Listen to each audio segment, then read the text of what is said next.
மத்தேயு 24ஆம் அதிகாரத்தில் 7வது வசனத்தை வாசியுங்கள் பார்ப்போம். ஜனத்துக்கு விரோதமாய் ஜனமும் ராஜ்யத்துக்கு விரோதமாய் ராஜ்யமும் எழும்பும், பஞ்சங்களும் கொள்ளை நோய்களும் பூமி அதிர்ச்சிகளும் பல இடங்களில் உண்டாகும். 2000 வருஷங்களுக்கு முன்பாக இயேசு சொன்ன யுத்தம், பஞ்சம், கொள்ளை நோய், கடைசியாக பூமி அதிர்ச்சிகளும் என்று ஆண்டவர் சொல்லுகிறார். இன்னைக்கு உலகத்தில் பூமி அதிர்ச்சிகளை கணக்கிடுகிறவர்கள் சொல்லுகிறார்கள், இந்த 10 ஆண்டுகள் தான் பூமி அதிர்ச்சிகளின் காலம் என்று சொல்லுகிறார்கள். 2015 2025 வரைக்கும் மட்டும், இந்த 10 வருஷத்தில் மட்டும் லட்சக்கணக்கான பூமி அதிர்ச்சிகள் நடந்திருக்கிறது. லட்சக்கணக்கான பூமி அதிர்ச்சிகள் ஒரே ஒரு வருஷத்தில் மட்டுமே 3000 10,000 வரைக்கும் பூமி அதிர்ச்சிகள் நடந்திருக்கிறது. நீங்கள் கவனிப்பீர்கள் என்று சொன்னால், இது வந்துருச்சா?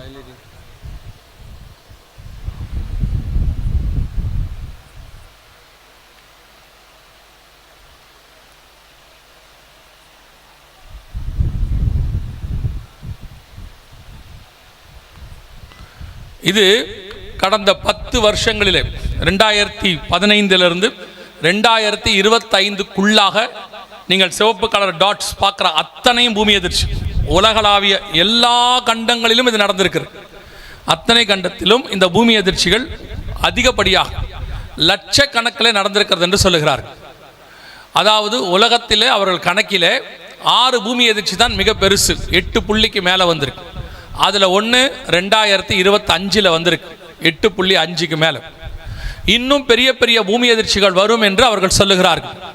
வேதம் கர்த்தர் சொன்னது, மிகப்பெரிய பூமி அதிர்ச்சிகள் கடைசி காலத்தில் வரும் என்று சொல்லி 7 பெரிய அடையாளங்களில் ஒன்றாக இயேசு பூமி அதிர்ச்சிகள் சொல்லுகிறார். கொஞ்சம் யோசித்து பாருங்கள். 2004 சுனாமிக்கு பிறகு இந்த காரியங்கள் நடக்கிறது. அதற்கு முன்பதாக இவ்வளவு பூமி அதிர்ச்சிகள் கிடையாது. உலகம் முழுவதும் இவ்வளவு பூமி அதிர்ச்சிகள் கிடையாது. இந்த கடைசி 20 வருஷத்தில் தான் இவ்வளவு பூமி அதிர்ச்சிகள். அதாவது 2000 வருஷத்தில் சொல்லுகிறேன், இயேசு சொன்ன காலத்திலிருந்து இந்த 2025 வரைக்கும் நீங்கள் கணக்கு பண்ணினீங்கன்னா இந்த 20 வருஷம் தான் அதிகப்படியான பூமி அதிர்ச்சி. அதுக்கு முன்பதாக வரும், வருஷத்துக்கு ஒன்று வரும், 2 வருஷத்துக்கு ஒன்று வரும், அல்லது எங்கேயாவது ஒன்று சில நில அதிர்வு இருக்கும். ஆனால் பெரிய பெரிய பூமி அதிர்ச்சிகள் 3 புள்ளியில் ஆரம்பித்து 8.5 வரைக்கும் இந்த 10 வருஷத்துல லட்சக்கணக்கில் வந்திருக்கிறது. சில நாடுகளிலே ஒரே நாளிலே 10 தடவை 20 தடவை எல்லாம் பூமி ஆடி இருக்கிறது. ஆண்டவர் சொன்ன பூமி அதிர்ச்சிகளின் காலம் வந்திருக்கு. யோசிச்சு பாருங்க, இத்தனை அடையாளங்களும் ஒரு சேர நடக்குது. இவ்வளவும் ஒரு சேர. ஒரு பக்கம் யுத்தத்துக்கான முகாந்திரம் உலகளாவிய எல்லா நாடுகளும் தயாராக இருக்கிறது. இன்னொரு பக்கம் பஞ்சத்தினுடைய உச்சத்துக்கு போகிறோம் என்று எல்லா நாட்டு தலைவர்களும் சொல்லுகிறார்கள். ஒருபுறம் கொள்ளை நோய் அடுத்து கொரோனாவை விட மிக பெரிதாக வரப்போகிறது என்று சொல்லி உலக சுகாதார மையம் சொல்லுகிறது. இன்னொரு புறம் பூமி அதிர்ச்சிகள் உச்சம். ஜப்பான் சொல்லுகிறது 3 லட்சம் பேர் பாதிக்கப்படக்கூடிய அளவிற்கு பூமி அதிர்ச்சி ஒன்று அவர்கள் நாட்டில் வரப்போகிறது என்று சொல்லி இருக்கிறார்கள். இது ஜப்பான் சொல்லி இருக்கிறது. அது மட்டுமல்ல, இஸ்ரவேல் தேசத்தில் மிகப்பெரிய பூமி அதிர்ச்சி வரும் என்று சொல்லப்பட்டிருக்கிறது. எல்லா காரியங்களும் கர்த்தர் சொன்ன, இயேசு கிறிஸ்து சொன்ன எல்லா அடையாளங்களும் துல்லியமாக நடைபெற்றுக் கொண்டிருக்கிறது. அதுவும் ஒரு சேர நடக்குது. இப்போ கொரோனா வந்த போது பூமி அதிர்ச்சிகள் கொஞ்சமாக இருந்தது. ஆனா இப்போ ஒரு பக்கம் கொள்ளை நோயும் இருக்கு, ஒரு பக்கம் பஞ்சம் உச்சத்தில் இருக்கு, ஒரு பக்கம் யுத்தம் உச்சத்தில் இருக்கு, இன்னொரு பக்கம் பூமி அதிர்ச்சி உச்சத்தில் இருக்கு. இந்த 4ம் சேர்ந்து மிக பெரியதான ஒரு பேரழிவை பூமியிலே ஏற்படுத்தும் என்று சொல்லி பார்க்கிறார். இதே காரியத்தை தான் விளாடிமிர் புதின் ரஷ்ய அதிபர் சொல்றார். யுத்தத்தின் முடிவு எப்படி இருக்கும் என்று தெரியாது, மனித சமுதாயம் மிகப்பெரிய பேரழிவை சந்திக்கும் என்று சொல்லுகிறார். இதே காரியத்தை தான் இதுக்கு முன்னாடி இருந்த அமெரிக்க அதிபர் ஜோ பைடன் சொல்லுகிறார். ஆயிரக்கணக்கல்ல கோடிக்கணக்கில் ஜனங்கள் இந்த யுத்தத்தில் மாழ்வதற்கு வாய்ப்பு இருக்கிறது, யுத்தத்தை தொடங்காதிருங்கள் என்று சொல்லுகிறார். இப்படி அவர்கள் எல்லாரும் இன்னைக்கு இந்த அடையாளங்களை எல்லாம் பார்த்து சம்பவங்களை வைத்து அவர்கள் சொல்லுகிற காரியத்தை 1900 வருஷத்துக்கு முன்பாக பத்மு தீவிலே ஒரு மனுஷனுக்கு கர்த்தர் வெளிப்படுத்தி துல்லியமாக எழுத்துக்கு எழுத்து அவர் சொன்னபடியே அத்தனையும் நடைபெறுகிறது. நாம் அந்த காலகட்டத்துக்குரிய ஜனங்களாக இருக்கிறோம். வெளிப்படுத்தின விசேஷம் 6ஆம் அதிகாரம் முதல் 2வது வசனத்திலிருந்து 8வது வசனம் வரைக்கும் உள்ள சம்பவங்கள் நம்முடைய காலத்தில் நடைபெற்று கொண்டு இருக்கிறது, நம் கண்களுக்கு முன்பாக நடைபெறுகிறது. ஆனால் இவையெல்லாம் சம்பவிக்கும் போது கர்த்தருடைய வருகையும் சம்பவிக்கும் என்று சொல்லி நாம் பார்க்கிறோம். லூக்கா 21:28 இவைகள் சம்பவிக்க தொடங்கும் போது உங்களுடைய மீட்பு சமீபமாக இருப்பதால் நீங்கள் நிமிர்ந்து பார்த்து தலைகளை உயர்த்துங்கள் என்று ஆண்டவர் சொல்லுகிறார். சோ இந்த காரியங்கள் எல்லாம் உங்களுக்கு சொல்லப்படுவதனுடைய நோக்கம் என்ன? ஏன் ஆண்டவர் இப்படி ஒரு காரியத்தை செய்யணும்? நான் விசுவாசிப்பேன், ஒரு இடத்திற்கு கர்த்தர் போக சொல்லுகிறார் என்றால் இங்கே வருவதற்கு கூட நாங்கள் இதை ஒரு சாட்சியாகத்தான் சொல்லுகிறோம். இங்கே வருவதற்கு கூட இந்த சபையினுடையதான வரலாறு என்ன, எவ்வளவு பேர் வருவார்கள், எதையுமே நாங்கள் கேட்கவில்லை. ஏனென்று சொன்னால் கர்த்தர் எங்களுக்கு ஒரு காரியத்தை ஊழியம் ஆரம்பிக்கிற 22 வருஷத்துக்கு முன்பதாக ஆண்டவர் சொன்னார், உனக்கு தேதி இருக்கிறது, அந்த தேதியில் அவர்கள் கேட்கிறார்கள் என்று சொன்னால் நீ அங்கே போய் நிற்க வேண்டும், அவ்வளவுதான். எனக்குரியவர்கள் அங்கே இருப்பார்கள், நான் அவர்களோடு கூட பேசுவேன். அது 5000 பேர் வனாந்தரத்தில் இருந்தாலும் சரி, யாக்கோபின் கிணற்றுக்கிட்ட ஒரு சமாரியா ஸ்திரீ இருந்தாலும் சரி, பேச வேண்டியது கர்த்தருடைய வேலை. ஆண்டவர் சொன்ன வேலையை நாம் செய்யணும் என்று சொல்லியிருக்கிறார். இப்போ இந்த இடத்துக்கு கர்த்தர் கொண்டு வந்திருக்கிறார் என்று சொன்னால் இந்த 3 நாட்களும் கர்த்தருக்குரியவர்கள் இங்கே இருக்கிறார்கள் என்று அர்த்தம். தம்முடையதான பேழைக்குள் கொண்டு போவதற்கு கர்த்தர் அந்த ஜனங்களை ஆயத்தப்படுத்துகிறார் என்று அர்த்தம். இவ்வளவு செலவு பண்ணி ஏன் அவங்க நடத்தணும்? அவங்க சர்ச்சுக்கு கூட்டத்தை வச்சு அவங்க சர்ச்சுக்குள்ள நடத்த முடியும். ஆனால் இப்படி நடத்த வேண்டும் என்று விருப்பத்தையும் செய்கையும் உண்டாக்குகிற ஆண்டவர். ஒரு கூட்டத்தை நடத்துவது என்பது சாதாரண விஷயம் அல்ல. எத்தனையோ பெர்மிஷன், எத்தனையோ செலவு, எத்தனையோ விதமான ஜனங்களை ஒருங்கிணைத்து செயல்படணும். இது ஒரு டீம் ஒர்க். இவ்வளத்தையும் சேர்ந்து அவர்கள் செய்கிறார்கள் என்று சொன்னால் அது வாய்ப்பை கர்த்தர் ஏற்படுத்தி கொடுக்கிறார் என்றால் காரணம் என்னவா இருக்கும்? அப்ப இதற்கு பின்னால் வெறும் கன்வென்ஷன் அல்லது ஒரு ஆனிவர்சரி என்பது அல்ல. கர்த்தருக்கு இதன் பின்னால் ஒரு மிகப்பெரிய திட்டம் இருக்கிறது. அந்த திட்டம் உங்களையும் உங்கள் குடும்பங்களையும் வரப்போகிற காரியங்களிலிருந்து பாதுகாக்க வேண்டும் என்று கர்த்தர் விரும்புகிறார். அதைத்தான் கர்த்தர் உங்களுக்கு சொல்லி இருக்கிறார். இனி காலம் கண்டிப்பாக செல்லாது. எல்லாம் 6ஆம் அதிகாரம் 8ஆம் வசனத்தில் வெளிப்படுத்தின விசேஷத்தில் சொல்லப்பட்டவைகள் எல்லாம் வரிசையாக அடுத்து நடக்கும். இவைகள் எல்லாம் டிவிகளிலே, பேப்பரிலே நீங்கள் பார்ப்பீர்கள், பார்க்க தொடங்கி இருக்கிறீர்கள். ஆனால் ஒன்றைக்கை குறித்தும் கவலைப்படாதிருங்கள். இதுதான் கர்த்தர் உங்களிடத்தில் சொல்ல சொன்னது. யுத்தங்களையும் யுத்தங்களின் செய்திகளையும் கேள்விப்படுவீர்கள், கலங்காதபடி எச்சரிக்கையாயிருங்கள். இதெல்லாம் உலகத்தில் சம்பவிக்க வேண்டியதே. ஆனாலும் தேவன் தம்முடைய பிள்ளைகளை பாதுகாப்பார், தம்முடைய பிள்ளைகளை வேலி அடைத்து பாதுகாத்துக் கொள்வார். அதுக்குத்தான் கர்த்தர் இந்த கூட்டங்கள் நடத்தி கொண்டிருக்கிறார். ஆனால் அதற்கு நீங்கள் செய்ய வேண்டியது ஒன்று இருக்கிறது. அது ரொம்ப முக்கியம். நீங்கள் என்ன வேணாலும் செய்வீர்கள், என்ன காரியத்தையும் கர்த்தருக்கு விரோதமான காரியங்களில் ஈடுபடுவீர்கள். ஆனால் கர்த்தர் பாதுகாப்பார் என்றால் கிடையாது. ஆண்டவர் அப்படி சொல்லவில்லை. நான் சொன்னபடி செய்கிறவன் எவனோ, அதான் ரொம்ப இம்பார்ட்டன்ட். சோ ஆண்டவர் இப்பொழுது உங்களையும் உங்கள் குடும்பத்தையும் காப்பாற்ற வேண்டும் என்று சொன்னால், நோவா ஜலப்பிரளயத்தில் அந்த பேழை பாதுகாக்கப்பட்டது என்று சொன்னால், ஒரு தடவைக்கு 2 தடவை கர்த்தர் சொல்லுகிறார், நோவா கர்த்தர் சொன்னபடி எல்லாம் செய்து முடித்தான். கர்த்தர் சொன்னபடி செய்து முடித்தால் உங்களுடைய குடும்பம், உங்களுடைய திருச்சபை, உங்களுடைய விசுவாசிகள், உங்கள் பிள்ளைகள் பாதுகாக்கப்படுவார்கள். அது எத்தனை கொள்ளை நோயும், எத்தனை பஞ்சமும், எத்தனை விதமான யுத்தங்களோ அல்லது இயற்கை பேரழிவுகளோ ஏற்பட்டாலும் கவலைப்படாதிருங்கள்.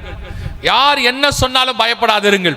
அவர்கள் பஞ்சத்தை குறித்து காரியங்கள் சொல்வார்கள், ஆனால் உங்களையும் என்னையும் போஷிக்க கர்த்தர் வல்லமை உள்ளவர்.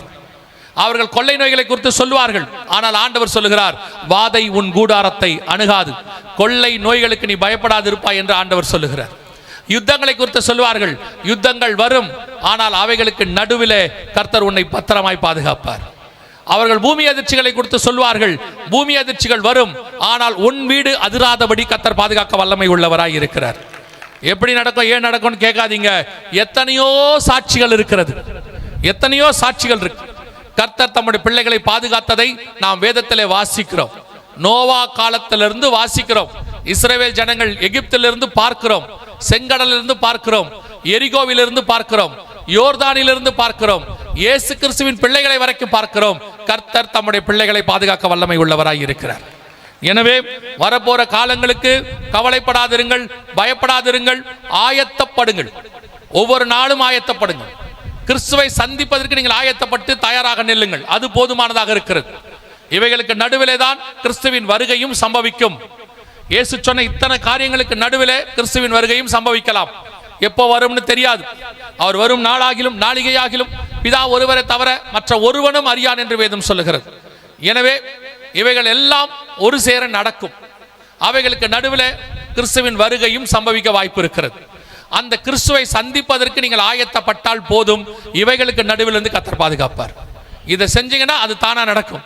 அப்ப கிறிஸ்துவின் வருகைக்கு நான் ஆயத்தப்படுவது எப்படி, அதை மாத்திரம் சொல்லிவிட்டு நான் ஜெபித்து முடிக்க விரும்புகிறேன்.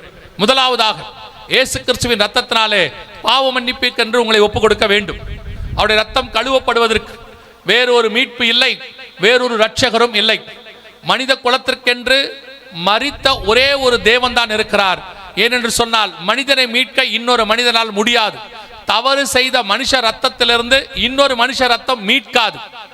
எனவே மனுஷ ரத்தத்தை மீட்க வேண்டும் என்றால் அதற்கு விட மேலான ஒரு ரத்தம் தேவைப்படுகிறது. அதுதான் தேவனுடையது. அந்த தேவன் மாம்சமாகி மனிதனாகி பூமிக்கு வந்து அத்தனை பேருடைய பாவத்திற்காக மரித்து மீண்டும் உயிரோடு கூட எழுந்தார். அந்த இயேசு கிறிஸ்துவின் ரத்தம் உங்கள் பாவங்களை மன்னிக்கும். இன்னைக்கும் எல்லா மதத்திலும் நம்புகிறார்கள் ரத்தம் தான் விடுதலையாக்கும் என்று சொல்லி. எல்லா இடத்திலும் போய் பாருங்கள், ரத்தமோ சிவப்பு கலரோ ஏதோ ஒன்று வைத்திருப்பார்கள் ரத்தத்துக்கு அடையாளமாக. நாம் திராட்சை ரசம் வைத்திருக்கிறது போல எல்லாரும் உலகளாவிய கிரேக்க மதமாக இருக்கட்டும், சீன மதமாக இருக்கட்டும், பாபிலோனிய மதமாக இருக்கட்டும், எல்லாவற்றிலும் ஒரு ரத்தம் இருக்கும். ஆட்டு ரத்தம் அல்லது ஏதாவது ஒரு ரத்தம் இருக்கும். அவங்க என்ன சொல்ல வருகிறார்களால் ரத்தத்தினால் தான் மீட்பு. அந்த மீட்பை உலகத்துக்கு கொடுத்த ஒரே ஒரு தேவன் ஆண்டவராக இயேசு கிறிஸ்து மட்டும். என்னுடைய ரத்தத்தினாலே பாவங்கள் மன்னிக்கப்படும் என்று இயேசு சொன்னார். சோ நீங்கள் செய்ய வேண்டியது ஒன்றே ஒன்றுதான். இந்த பாவ மன்னிப்பை பெற்றுக்கொள்வதற்கு நான் என்ன செய்ய வேண்டும் என்று நீங்கள் கேட்பீர்களானால் எல்லாவற்றையும் இயேசு செய்து விட்டார். விலை கிரயமாய் அவர் செலுத்தி விட்டார். நீங்கள் செய்ய வேண்டியது ஒன்றே ஒன்று. இயேசுவே, என் உள்ளத்தில் வாரும், என் பாவத்தை மன்னியும், உம்முடைய பிள்ளையாய் என்னை ஏற்றுக்கொள்ளும், உம்முடைய இரத்தத்தால் என்னை கழுவும் என்று சொல்லி நீங்கள் உண்மையாய் சொல்லும் பொழுது, உங்கள் முழு இருதயத்தோடு கூட சொல்லும் பொழுது இயேசு உங்கள் பாவங்களை மன்னிக்க வல்லமை உள்ளவராக இருக்கிறார். வேற எதையும் இயேசு கேட்கவில்லை. இயேசு கேட்டது ஒன்றே ஒன்றுதான், மனம் திரும்புங்கள், பரலோக ராஜ்யம் சமீபமாய் இருக்கிறது.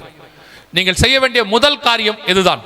இரண்டாவது, நான் இயேசுவை ஏற்றுக்கொண்டேன், திருச்சபைக்கு வந்து கொண்டிருக்கிறேன், நான் இந்த வருகையில போவதற்கு என்ன செய்ய வேண்டும், அடுத்து நான் என்ன செய்ய வேண்டும் என்று சபைக்குள் இருக்கிற நீங்கள் கேட்கலானால் நீங்கள் செய்ய வேண்டிய மிக முக்கியமான இரண்டாவது காரியம், பிதா குமாரன் பரிசுத்தாவியின் நாமத்தினாலே தண்ணீரிலே மூழ்கி ஞானஸ்நானம் எடுக்க வேண்டும். இதை நீங்கள் செய்ய வேண்டிய இரண்டாவது. எதற்காக ஞானஸ்நானம் எடுக்க வேண்டும்? இயேசுவின் ரத்தத்தால் கழுவப்பட்டு விட்டோமே, உண்மை. கழுவப்பட்டு திருச்சபைக்குள் வந்து விட்டீர்கள். ஞானஸ்நானம் என்பதன் அடையாளம் என்ன? பழைய மனுஷன் மரித்து புதிய மனுஷன் பிறக்கிறான் என்பதற்கான அடையாளம். எப்படி தாயின் வயிற்றிலிருந்து பனிக்குடத்தை உடைத்து கொண்டு அந்த பிள்ளை வெளியே வருகிறது, அதுதான் முதல் ஞானஸ்நானம். தண்ணியை விட்டு வெளியே வருகிறது. அந்த தாயின் வயிற்றில் இருந்ததானே தண்ணியில் தான் இருக்கிறது, உள்ளேயே நன்றாய் இருக்கிறது என்று சொன்னால் இல்லை, அந்த பனிக்குடம் உடைந்தால் தான் பிள்ளை வெளியே வர முடியும். அதே போல்தான் தண்ணியை விட்டு நீ வெளியே வரும்பொழுது புது மனுஷனாய் மாறுகிறார், புதிய உலகத்துக்கு நீ ஆயத்தமாகிறாய். அதைத்தான் இயேசு ஞான ஸ்நானம் என்று சொல்லுகிறார். அது தண்ணியில மூழ்கிதான் எடுக்கணும், வேற எந்த ஞான ஸ்நானமும் கிடையாது. தலையில தண்ணி தெளிச்சாங்க, கொடிக்கு கீழே கொடுத்தாங்க, நான் சின்ன வயசுல இருக்கும்போது கொடுத்தாங்க, குழந்தையா இருக்கும்போது கொடுத்தாங்க, எனக்கு தெரியாது என்று நீ சொல்லக்கூடாது. ஏனென்றால் வேதம் சொல்லுகிறது, ஞானம் வந்த பிறகு எடுக்கிற ஸ்நானம் ஞான ஸ்நானம். ஞானம் எப்பொழுது வரும்? நீதிமொழிகள் 1:7 சொல்லுகிறது, கர்த்தருக்கு பயப்படுதலே ஞானத்தின் ஆரம்பம். எப்பொழுது கர்த்தருக்கு பயப்படுவோம்?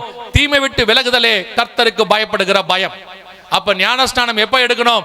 தீமை விட்டு விலகி கர்த்தருக்கு பயந்து இனி பாவம் செய்ய மாட்டேன் என்று அறிக்கை செய்து பாவத்துக்கு மரித்து நீதிக்கு உயிர்த்தெழுதல், இந்த ஞானஸ்நானம் எடுக்கணும். இதைத்தான் வேதம் சொல்லுகிறது. இதை ஒரே வரியில் இயேசு சொன்னார், விசுவாசம் உள்ளவனாகி ஞானஸ்நானம் பெறுகிறவனே ரட்சிக்கப்படுவான். இந்த ஞானஸ்நானம் எடுத்திருக்கீங்களா? எடுக்காவிட்டால் எடுக்க வேண்டும். ஏன்னா வேதம் சொல்லுகிறது, ஒருவன் ஜலத்தினாலும் ஆவியினாலும் பெறவாவிடில் பரலோகத்தில் பிரவேசிக்க முடியாது. மூன்றாவது, எபேசியர் 4:30, நான் ஞானஸ்நானம் எடுத்து விட்டேன், திருச்சபைக்குள்ள இருக்கிறேன், நான் அடுத்து என்ன செய்ய வேண்டும் என்று சொன்னால் எபேசியர் 4:30 சொல்லுது, மீட்கப்படும் நாளுக்கென்று முத்திரையான பரிசுத்த ஆவியை துக்கப்படுத்தாதிருங்கள். நீங்கள் இப்பொழுது கழுவப்பட்டு விட்டீர்கள், புது மனுஷனாய் மாறிவிட்டீர்கள். ஆனால் உங்களுக்கு இந்த உலகத்தை ஜெயிப்பதற்கு ஒரு பலன் தேவைப்படுகிறது. அந்த பலன் உலகத்தில் உள்ள பலன் அல்ல, உன்னதத்திலிருந்து வரும் பலன். ஏனால் அவர் உன்னதத்திலிருந்து வந்ததனால, உன்னதத்துக்கு கொண்டு போகப்படினால உங்களை அந்த ஆவியானவருக்கு வசம் ஒப்படைத்தால் அவர் உங்களை பரலோகத்துக்கு கொண்டு போவதற்கு ஆயத்தப்படுத்துவார். எனவே அந்த மூன்றாவது நிலை, பரிசுத்தாவின் அபிஷேகத்தை பெற்றுக்கொள்ள வேண்டும். ஒரு ஆவிக்குரிய சபையிலே உங்களை இணைத்துக் கொண்டு அங்கே நடக்கக்கூடிய அபிஷேக கூட்டங்களில் நீங்கள் கலந்து கொள்வீர்களானால் பரிசுத்த ஆவியானவர் உங்களை நிரப்ப போதுமானவராய் இருக்கிறார். ஒருவேளை எங்கள் வீடுகளுக்கு தெரியாமல் நாங்கள் வருகிறோம், அப்படி பகிரங்கமாய் சபைக்கு என்னால் வர முடியாத சிச்சுவேஷன் என்று சொல்லுவீர்களானால் ஒன்றும் பயப்பட வேண்டியதில்லை. நீங்கள் உங்கள் வீடுகளிலே யாரும் இல்லாத போது முழங்கால் படியிட்டு என்னை பரிசுத்தாவினால் நிரப்பும் என்று நீங்கள் ஜெபித்தீர்களானால் மாம்சமான யாவர் மேலும் என் ஆவியை ஊற்றுவேன் என்று கர்த்தர் சொல்லி இருக்கிறார். கர்த்தர் நிச்சயம் உங்களை பரிசுத்தாவினால் நிரப்புவார். சிலர் சொல்வார்கள், அப்படி ஆவியெல்லாம் ஒன்றும் இல்லை, பரிசுத்தாவின் எல்லாம் ஒன்று கிடையாது என்று சொல்வார்கள். பரிசுத்தாவின் அபிஷேகத்தை பெற்ற நாங்கள் சொல்லுகிறோம், ஆவியானவர் உண்டு. அவர்தான் சபையை நடத்துகிறவர், அவர்தான் சபையின் மூத்த போதகர், அவர்தான் சபையை கொண்டு போய் பரலோகத்தில் சேர்க்க போகிறவர். 4வது அப்போஸ்தலர் நடவடிக்கைகள் 2:40 சொல்லுது, மாறுபாடான சந்ததியை விட்டு விலகி உங்களை ரட்சித்துக் கொள்ளுங்கள். நல்ல ஒரு ஆவிக்குரிய வாழ்க்கைக்கு வந்த பிறகு உலகத்துக்கு ஒத்த வேஷம் தரிக்க கூடாது என்று ரோமர் 12 சொல்லுகிறது. நீங்கள் எப்பொழுது வேறு பிரிக்கப்பட்டு கிறிஸ்துவுக்காக வந்து விட்டீர்களோ இனி நீங்கள் பரலோகத்துக்குரியவராய் மாறுகிறீர்கள். உலகத்துக்கு ஒத்த வேஷம் தரிக்க கூடாது. உங்களுக்கும் உலகத்துக்கும் வித்தியாசம் இருக்க வேண்டும். சிலர் அப்படி வேறுபட்டு சபைக்கு வந்துவிட்டு இந்த சபைக்குள் உலகத்தை கொண்டு வந்து விடுகிறார்கள். எதெல்லாம் அவங்க ரட்சிக்கப்படுறதுக்கு முன்னாடி செஞ்சுக்கிட்டு இருந்தாங்களோ அதெல்லாம் இங்க வருது. ஆனா என்ன, கொஞ்சம் முலாம் பூசி வருகிறது. சாலமோன் தேவாலயத்தில் தங்கத்தினாலே பரிசுகளை செய்து வைத்திருந்தாலாம், கேடகங்கள் மாதிரி பரிசுகள் செய்து வைத்திருந்தானாம். அதற்கு பிறகு ரெகேபயாம் என்ற அவனுடைய பையன் வந்தானாம். அவன் என்ன செய்தானாம், இந்த தங்கத்தை எல்லாம் எடுத்து விட்டு ஒரு வெண்கலத்தில் எல்லாவற்றையும் செய்து அதை தங்க முலாம் பூசி அதே இடத்தில் வைத்து விட்டானாம். வேதத்தில் இருக்கிற அந்த சம்பவம் தூரத்திலிருந்து பார்க்கிறவர்கள் அதை என்ன நினைத்துக் கொண்டார்களாம், அதே தங்கத்தில் பரிசை இருக்கிறது என்று. ஆனால் அதை பிடித்திருக்கிறவனுக்கும் அதை வைத்தவனுக்கும் உள்ளே இருக்கிறவனுக்கும் தெரியும், இது பார்வைக்கு தான் தங்க முலாம், உள்ளே இருக்கிறது வெண்கலம். அதே போலத்தான் இன்னைக்கு கிறிஸ்தவ முலாம் பூசி, ஆவிக்குரிய முலாம் பூசி பாடல்களையும் இசைகளையும் பலவிதமான உபதேசங்களையும் சபைக்குள்ளே கொண்டு வந்து மோசம் போக்குற ஒரு கூட்டம் இருக்கிறது. நீங்கள் அதில் சிக்கிக் கொள்ளாதிருங்கள். உலகம் வேறு, சபை வேறு. உலகத்துக்கும் சபைக்கும் சம்பந்தம் இல்லை. அங்க அது பார்க்கறதுக்கு அட்ராக்ஷனா இருக்கும், அது ஈர்க்கும், அதுல உள்ளது உங்கள் மாம்சத்துக்கு சந்தோஷத்தை கொடுக்கும். ஆனால் அதுக்கும் சபைக்கும் சம்பந்தம் இல்லை. இங்கே கொடுக்கப்படுகிற உபதேசமோ, இங்கே பாடப்படுகிற பாடல்களோ, இங்கே வாசிக்கப்படுகிற இசையோ உங்கள் மாம்சத்துக்காக செய்யப்படுவதில்லை, உங்கள் ஆத்துமாவுக்காக செய்யப்படுகிறது. பரலோகத்தினுடைய தரிசனத்தை கொண்டு வருவதற்கு. நான் இப்பொழுது பிரசங்கம் பண்ணுகிறவர்களையும் சொல்லுகிறேன், இசை வாசிக்கிறவர்களையும் சொல்லுகிறேன், அல்லது ஆராதனை நடத்துகிறவர்களையும் சொல்லுகிறேன், பாடல் எழுதி பாடுகிறவர்களையும் சொல்லுகிறேன். ஒரு காலகட்டத்திலே பரிசுத்தவாட்டி பரிசுத்தவான்கள் இருந்தார்கள். சாரால் நவரோஜம்மா போன்றவர்கள், வைலட் ஆரோன் போன்றவர்கள், ஃபாதர் பெர்க்மேன்ஸ் வரைக்கும் அத்தனை பேரும் பரலோகத்திலிருந்து பாடல்களை வாங்கி நமக்கு கொடுத்தார்கள். ஆனால் இந்த காலத்திலே ஒரு சிலர்களை தவிர உலகத்தினுடைய இசையையும் உலகத்தில் உள்ளதான அட்ராக்ஷனையும் கொண்டு வந்து நமக்கு கொடுக்க வேண்டும் என்று நினைக்கிறார்கள். அது கேட்கிறதுக்கு நலமாயிருக்கும், பார்வைக்கு இன்பம், புசிப்புக்கு நல்லது, அது இச்சிக்கப்படத்தக்கது, ஆடுறதுக்கு நல்லா இருக்கும், நல்ல என்டர்டைன்மெண்டாக இருக்கும். ஆனால் அது முலாம் பூசப்பட்டதான பரிசை. ஆண்டவர் சொல்லுகிறார், ஒரு முழங்கால் போட்டு 40 நாள் உபவாசம் இருந்து அந்த பரிசுத்தவான்களும் பரிசுத்தவாட்டியும் கொண்டு வருகிற செய்தியோ பாடல்களோ இசையோ உங்கள் ஆத்மாவை தொடும், உங்களை உருவாக்கும், உங்களை மறுரூபமாக்கும், உங்களை பரலோகத்துக்கு கூட்டிட்டு போகும். இன்னைக்கு கடைசி காலத்துல உலகத்தில் உள்ளதான காரியங்கள் எல்லாம் சபைக்குள்ள வருது. தயவு செய்து சபை தலைவர்களுக்கு சொல்லுகிறேன், ஊழியக்காரர்களுக்கு சொல்லுகிறேன், நீங்கள் சபை வளர்ச்சிக்காக பலவிதமான உபயாந்திரங்களை கையாளாதருங்கள். உங்கள் சபை வளர வேண்டுமா, ரொம்ப ஈஸியான ஒரு வேலை.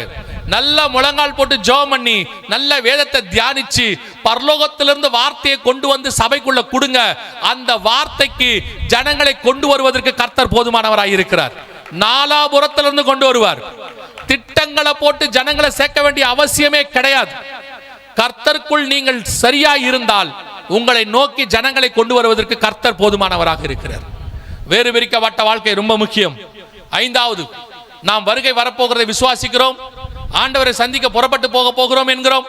அப்படி போகும்போது ஆண்டவருக்கு என்ன கொண்டு போவோம்? எந்த ஒரு மனுஷனை பார்க்கும் பொழுதும் ஏதாவது கொண்டு போவது நம்முடையதான கலாச்சாரம், நம்முடையதான ஒரு பழக்கம். நீங்கள் கல்யாணத்துக்கு போனால் மொய் கொண்டு போவீர்கள். ஒரு ஹாஸ்பிட்டல் இருக்கிறவர் பார்க்க போனா கூட ஒரு பழங்களையோ அல்லது சில ஹார்லிக்ஸ் போன்ற காரியங்களையோ வாங்கி கொண்டு போவோம். யாராவது ஒருத்தரை சும்மா பார்க்கும் போது கூட ஸ்வீட்ஸ் வாங்கிட்டு போவோம். வெறுங்கையாய் யாரையும் பார்க்க போகவே மாட்டோம். அது சின்ன காரியமா இருந்தாலும் ஒரு பூச்செண்டையாவது வாங்கிட்டு போவோம். இது நமக்கு பழக்கம், அதுதான் சரி முறைமை. சவுல் என்கிற ராஜா தேவனுக்கு தூரமாய் போய்விட்டான். ஆனாலும் அவன் பார்க்க போகும்போது ஏதாவது கொண்டு போக வேண்டும், வெறுங்கையாய் போவது எப்படி என்கிறான். அதான் நம் கலாச்சாரம். அதே போல இருக்கிற நீங்களும் நானும் பரலோகத்திற்கு தேவனை பார்க்க போக போகிறோம். என்ன கொண்டு போக போகிறோம்? இங்கிருந்து எதையும் கொண்டு போக முடியாது. கண்டிப்பாக முடியாது. ஆண்டவருக்கு தெரியும், உங்களுக்கும் தெரியும். இந்த பூமியில் உள்ள எதுவும் பரலோகத்தை சுதந்திரிக்காது. ஆனால் நீங்கள் கொண்டு போவதற்கு ஒன்றே ஒன்று இருக்கிறது. நீங்கள் கொண்டு போக முடியும். என்ன தெரியுமா? நீங்கள் சம்பாதிக்கிற ஆத்துமாக்களை உங்களோடு கூட பரலோகத்திற்கு கொண்டு போகணும். அது பரலோகத்திலே சாட்சி கொடுக்கும். இவர்கள் மூலமாக நாங்கள் கிறிஸ்துவுக்குள்ளே வந்தோம் என்று அவர்கள் சாட்சி கொடுப்பார்கள். அதுதான் பரலோகத்திலே உங்களுக்கு இருக்கிற சொத்து. ஆண்டவர் நமக்காக எல்லாவற்றையும் செய்து விட்டார். ஆனால் ஒன்றே ஒன்று நம்மை செய்யும்படி கேட்டுக்கொண்டார். நீங்கள் போய் சகல ஜாதிகளுக்கும் சுவிசேஷத்தை பிரசங்கித்து சீஷராக்கி ஞானஸ்நானம் கொடுங்கள்.